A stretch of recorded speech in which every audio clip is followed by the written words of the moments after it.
So that is my latest painting on my online painting school. Links in the description below. This painting has been painting using entirely acrylics, which is unusual for me because most of my work is in oil. But anyway, if you want to learn how to do this in detail, this painting will be released on my online painting school in a few weeks' time. So please go and check that out. Anyway, let's get into the video. So as always, just starting here with obviously the sketching diagram and a simple block-in. As we're using acrylics for this whole painting, this block-in is with acrylic, and we're looking for the middle tone. So not the darkest areas of the painting, not the lightest areas of the painting, but somewhere in between.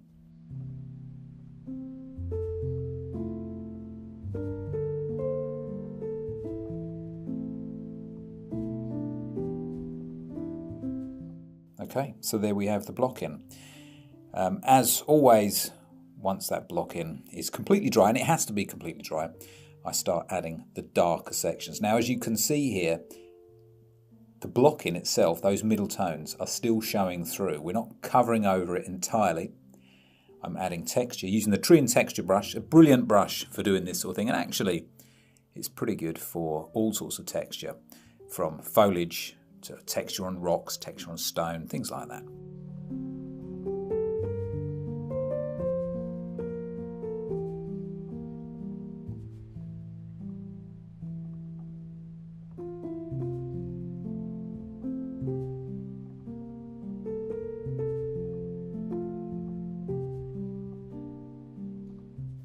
Now this is a really important part of the process here. Can you see, we can still see that very harsh block-in line. Now we need to lose that. So what I tend to do in this situation is I'll add a little bit of the tree colour over the sky. And then if needed, and it probably will be, I'll add some of the sky colour within the tree as well. And it's just a case of losing that solid line there that we had with the block-in.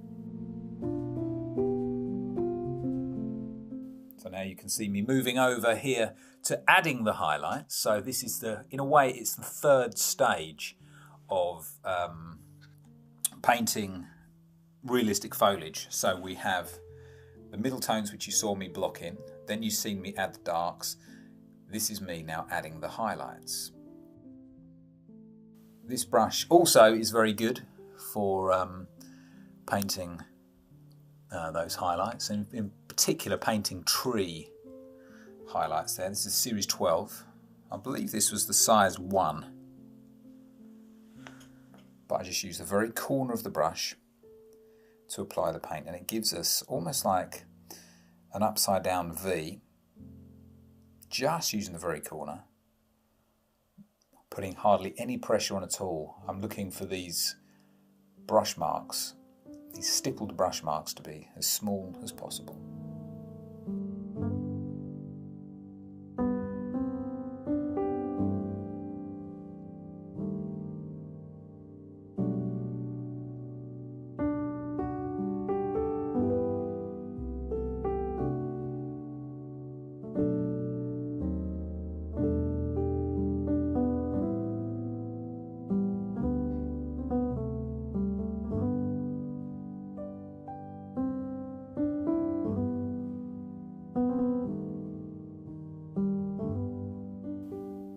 And this is another method. I tend to use this more for closer foliage, and that's using the rigger brush.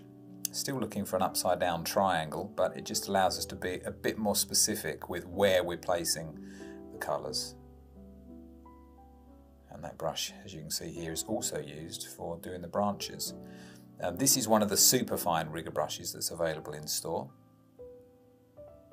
That's the series 1, I think 50.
So there's just a line of reeds here, just along the waterline there. I've added the darker shades once again with that same flat brush that I used for the foliage, the Series 12. And now back to the rigger again, just to put in those smaller details.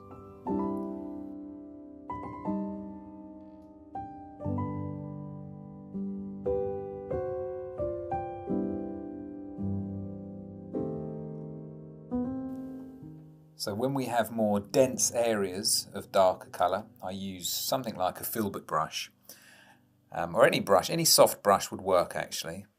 And then in amongst that, going back to the tree and texture brush. This is my typical process now of actually painting grass and anything that requires a little bit more of a stipple, so with that paint to be applied thicker. This fan brush is perfect for this sort of thing. Really good for grass. I've been using it for grass for years and years and years. And you can even use it for trees as well. Once again, it'll give you, if you use the corner, it'll give you that same technique, that little upside down V, which is what I tend to like for foliage.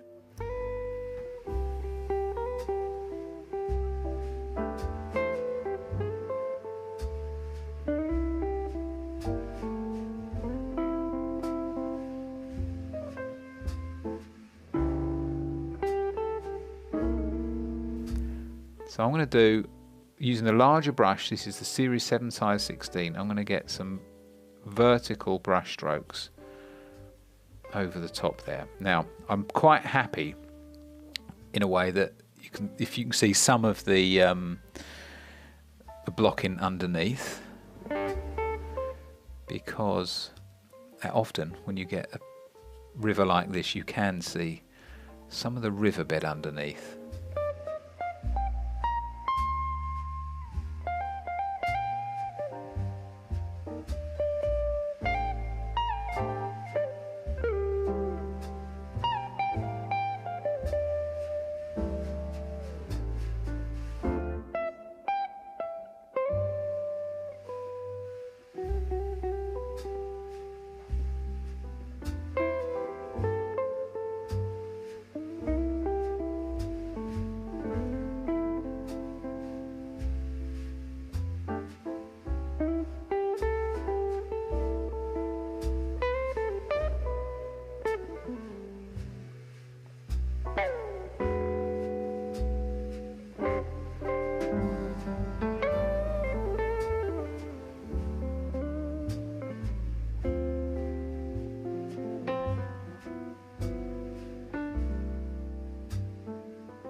Now, as we did with the trees above, we introduced some of the tree line into the sky, and here we're adding some of the sky into the tree line. We'll still be adding some ripples, some darker ripples over that sky reflection as well.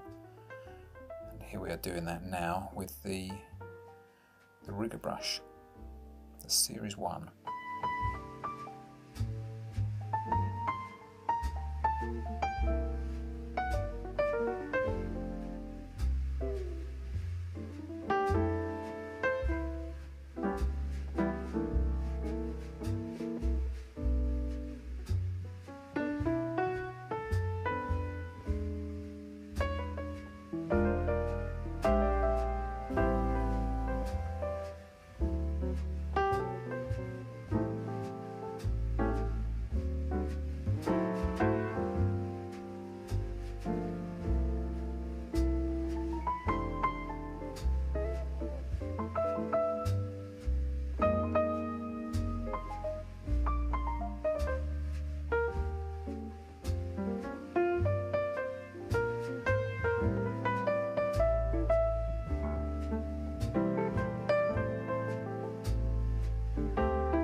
So it's a case of just building up on these lighter little bits, reflecting off the top of the ripples there.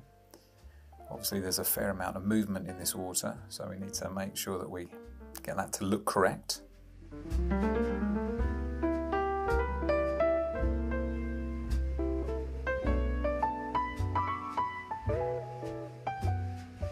And let's not forget the reflection of those grasses.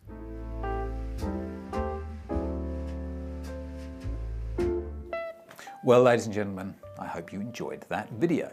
Now, as I did mention earlier, that this is a full painting lesson on my online painting school, MJS TV. Link is in the description below.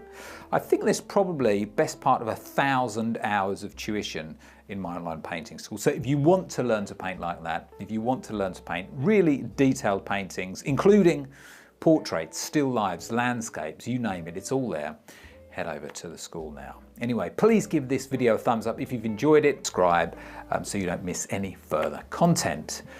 Okay, happy painting everybody. I'll see you all soon.